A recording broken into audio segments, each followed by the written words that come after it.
J'ai demandé l'asile politique pour échapper au régime totalitaire français, à la tyrannie de l'État français et à la tyrannie du macronisme.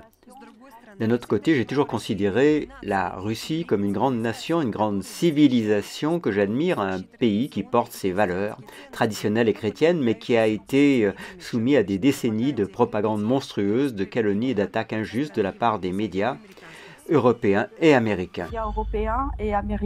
Je ne me sens pas du tout en sécurité en France. Depuis juillet 2021, bien avant que mon enquête ne soit rendue publique, j'ai été harcelé.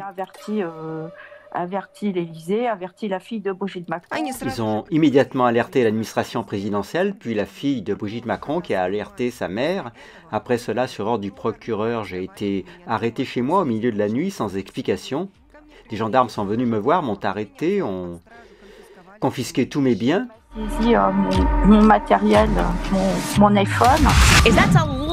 Il y a trop d'efforts de la part de Macron sur ce qui est facilement réfutable. Toute la presse et les médias français.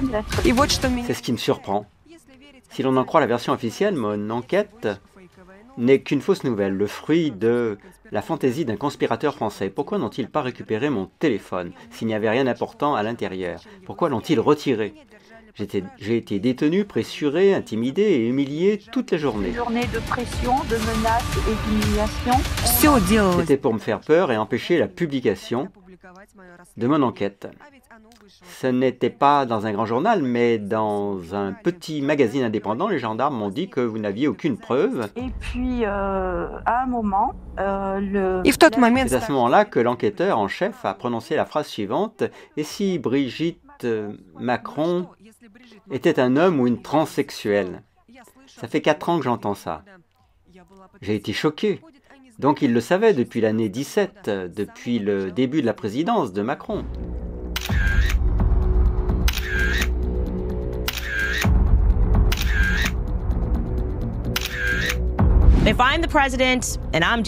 Si j'étais président et que j'étais confronté au fait que les gens disent que ma femme a un pénis, je le démentirais facilement. Je ne paierais pas les avocats pour qu'ils envoient des lettres de menaces. Bien sûr, j'ai été bombardé de poursuites judiciaires. Oui, j'ai déjà eu des menaces concernant ma famille. J'ai reçu des menaces contre ma famille. Mes parents ont été convoqués pour interrogatoire par les services secrets français. En me disant, lors de la première garde à vue... Bien sûr, ils ont essayé de me faire taire.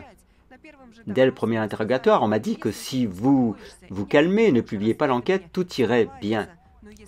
Mais si ce n'est pas le cas, tu auras de gros ennuis. Si en Russie j'ai la possibilité de m'exprimer librement et pas en France, alors peut-être vaut-il la peine de se demander lequel de ces pays est vraiment démocratique. La France est en train de perdre la liberté d'expression et nous devons commencer à condamner ce régime.